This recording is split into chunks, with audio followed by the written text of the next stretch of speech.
Look at the emerald green. They're getting fat. They're getting fat. Oh, they got a whole bunch of new growth. That's a whole bunch of new growth on them. I got them going all the way down and over there. I'm trying to get that short one to grow. But yeah. Pick up a new one of these. Got the new one here, but no, this is gone. It went. What's up, guys? Welcome back to another video. Jump on the Jeep JK. In the last video, we couldn't get the brake fluid to maintain or hold pressure. I know it wasn't the brake booster because you will hear a leaking noise, and it will continue to hear like a hissing noise, and that wasn't happening. For you guys that don't know, this here, that big drum, that big black drum right there is the brake booster. Anyway, so that's the brake booster. But so we did run out to AutoZone to get a new brake master cylinder. That's what we needed. So we have our new brake master cylinder. Cost me $190. So $190, 18 cents. And this here is our new brake master cylinder, which I'm so happy for because it has its own reservoir. This is Duralast. This was the same one that I took off, but just got a different cap here, but it's the same one. We do have to, they call it bench bleeding, but you can, I'm gonna mount it since I don't have a bench and I don't have nowhere to clamp it. I'm gonna bleed it with the hoses that's gonna go to here, in here, fill this up with brake fluid, and it will be cycling like that. But I'm gonna mount it in the Jeep and do that. That's kind of simple. But yeah, so we're gonna install this, and then maybe we can take the Jeep for a test spin. I am exhausted, but we're gonna take the Jeep for a test spin. Yeah, so this is the lines here, so we're gonna be using. And when you guys do this, make sure this O-ring is here. You can put some like some type of grease on this. I wouldn't use a regular grease. I would use some more like a silicone grease for this, so it doesn't deform this O-ring by any chance, and then you lose air pressure from the booster. It will come out of here, so you don't want that. Basically, you want to do make sure all the O-rings on.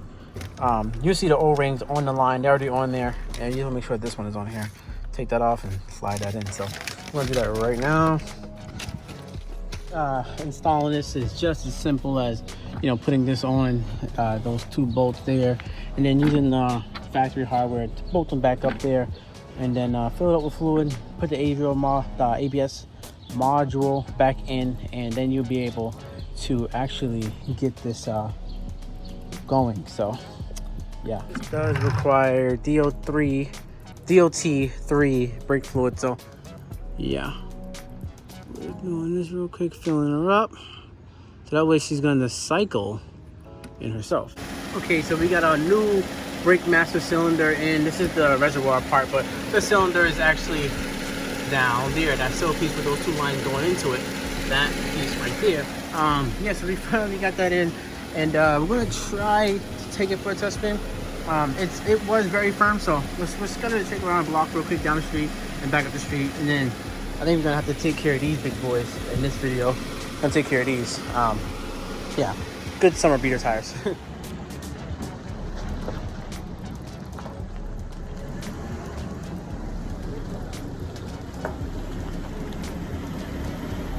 What's up, guys? Oh man, taking a Jeep for a test drive. Oh my god, I didn't know how loud little mud grabblers are. I mean, it sounds like a plane going down the street. Like, it sounds like I don't know if you guys can hear that, but listen to that.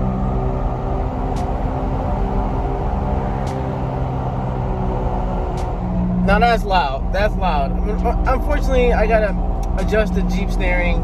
Not unfortunately, but I would say I gotta adjust Jeep steering as make this steering wheel straight. It needs an alignment. I'm not gonna trying to align it myself. I believe if I just correct the drag link, shorten it, it will pull it back to the center. But I'm gonna have them do it. They can do it in a heartbeat, like this and that. They do it all the time. And I gotta have them check out this ABS system. I believe it has to be reset. I believe it has to be reset because it's not kicking in all the way. The brakes works good, but I can tell it's lagging a decent amount of power. I wouldn't say a lot of power, but a decent amount of power. If I hit it hard, oh, she's gonna stop. But if I shouldn't have to hit it that hard, as in like it still feels spongy a little bit, but I shouldn't have to hit it that hard to correct anything. So but yeah, so I'm watching this car here, but yeah, so far so good. No bumps there, no death wobble. I got up to like 50 miles an hour. I don't think I'm gonna get it up to 70, especially I said after that. I want to get that ABS all set once I get that reset, and I do. And I found out what that wire was behind the steering wheel. That was to all my electronic components, and I think I need another one. It connected to everything, so I gotta get that replaced. So she works, but I honestly don't like the mud grapplers. I mean, it's extremely loud for what I am used to. I'd rather get some all-terrains or hybrid tires, some RTs or something. So I think that's going to be the option.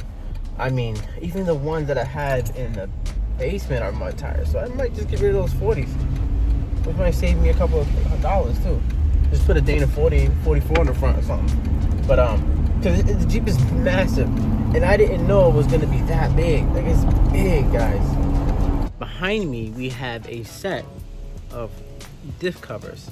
So we are going to basically upgrade on the armor of our Jeep with our Poison Spider diff covers. Oh man, I just can't wait to install this. Look at this. I got the black powder. I was gonna get it raw. Got the black powder coated one. I was gonna get it raw if I can do a customization powder. Like, I don't know if you see that. I was gonna do something like that, but I was like, you know, I don't feel like doing all that extra work. So we did got the Dana 44, and I believe it's Dana 30, and that's for the front right now. Because since I have the Jeep and it's on this set of it has this setup, so I might as well just buy this. When I swap the axle, I'll get a Dana 44 for the front, and maybe a Dana 60 for the rear. I tell you, I do want to run them 40s. I mean, if I'm going to take the vehicle off road, if I do not, I think the Dana 44 will be perfect for the 40s. Look at that. Nice stickers here. But I think this is the Dana 30, I believe, because it's the shape of it. Yeah. And I did get some gaskets for it.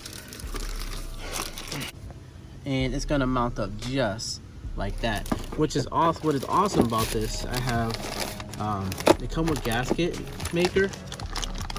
But I did grab my own gaskets. But it also replaces the old drain plug there that's all covered in paint. But yeah, so now we have a new drain plug. We can put this in. Yeah, so just get started. It's not that hard. Just gotta find and get the right size bolt, take those off, crank these on, and then that should be pretty much it. Make sure it's clean around the inside of this cover here, and that should be pretty much it. Now this is like real simple. One thing you gotta do is just crank off these, drain the fluid, slap back, make sure it's clean, slap back on a new one. So let's just get to it. Especially with this, it makes it a cinch.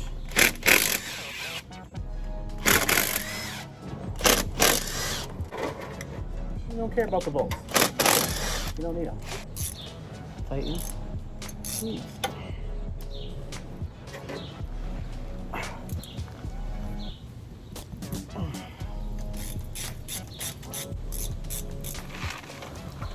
Now here, give it a couple love taps. Woo! For some reason, I always pick the wrong days to work. It's like windy and shit. Like, and this thing is just blowing wind everywhere. In my face, everywhere. Like, it's just blowing in my face. Like, you know what I mean? Disrespectful. Disrespectfully doing, you know? So here we have black. This is the part number. So if you guys looking to do this, you might can find this in the stores. So you can see that. It says S1598. This is a black high performance RTP silicone gasket maker. I guess pretty much it's simple. You just take it, punch it with the cap, and you can just start making it around the diff cover here. This is how it gets down with the gasket maker. Make sure none of that get on the inside. But I'm gonna use the gasket anyway. I'm just gonna double down. Just rather be safe than sorry. So I'm gonna put some up there, and then put the gasket in between, and then flap it back on with the new hardware that keys this here, which is this stuff here. So cool. So basically, you want it to look something like this, lined up with the whole gasket. And I'm just gonna take some more of this stuff, run around the circle as you running around like the first time you saw it, and get it all in there. I meant to watch me put this back, but I completely forgot to turn on the record button. So, all right, so now it's as simple as putting you back in, just like that. The poison spider zip cover is on. This is where you, I didn't know there was a drain here on the side. Let me see if I can get that. I'm trying to do this backwards, but drain somewhere here. I didn't know that I can drain it from here, but oh well. So now we're gonna listen. You could let it drain flow too as well, but look at that. That is all set. That looks super clean. That looks so good. Oh, you know, when you have new bolts, new hardware, it always looks better.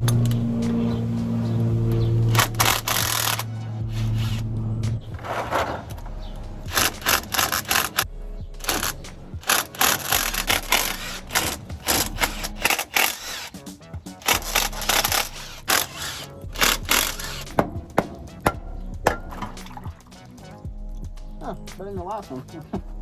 Not that much like the last one. This stuff stinks.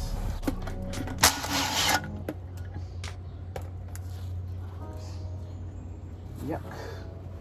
Yeah, that had to be changed up. Alright, just like that, we got her on.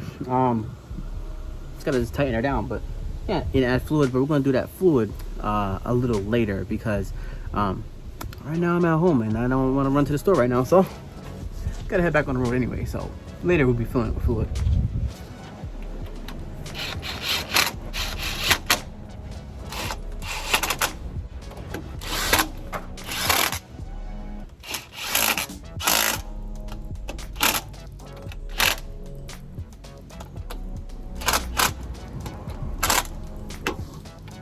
What I do with the excess, I just basically take it and just wipe it around. Can't hurt. This would be more like a seal for it. Let's go around. Don't worry, don't be afraid to use this gasket maker here. This stuff stinks though. Go around. Go around. Like that. Anything extra.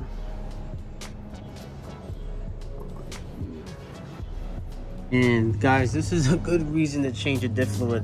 Look how black, well, it's not black, it looks pretty clean, but the rear was black. All that black stuff came from the rear of the differential. The rear differential, not the front one. The front one was pretty clean, but it's getting kind of murky now anyway, so I think it's time for a change anyway. It don't look bad though. Don't look bad. It's like it's been used, but yeah. Okay, so taking a ride out to AutoZone. Went and grabbed some of this W75 W90 full synthetic, and we are gonna basically fill up this differential here. Oh, came rolling right to me. That's awesome. Maybe just take this. It's already got a hole in it. I think I might have to cut this. Okay. Yeah, I have to poke a hole in it. Yeah, I have to poke a hole in this. Thought I could just roll with it, but nope, never works that easy. Ugh. After changing the diff fluid, it feels a lot smoother. It feels so good. But next thing we're gonna do, like I said, it needs an alignment, so we're gonna take it. Next video, you'll probably see it after its alignment. It does need a new clock spring. The clock spring is gone after the airbag blew. It needs that, and it needs that end yoke. So once that's all set, once that's done, this vehicle, this Jeep, is all set and good to go. So I do gotta come back, and we're gonna set these lights up maybe in the next video as well. got a couple more things I want to get done in this Jeep. You know, maybe swap off these little brackets here, and then other than that, it needs a air filter. But there's not that much stuff left to go on this Jeep, guys. And this Jeep is looking absolutely phenomenal. It's a beast. It's something I always wanted, and it's not crazy over. It's over the top, but it's not crazy over the top. It just looks super custom, but. Feel free, get down there, hit that like, share, and subscribe button. Definitely hit that like button if you guys enjoy this content, because it does help out the algorithm a lot. And I'm trying to get this channel pushed. I'm trying to get it move forward. We will be setting up the shop real soon. I already got the foundation there, and I think it's gonna be really, really sick, guys, real soon. So I'll see you guys. Take care. Peace.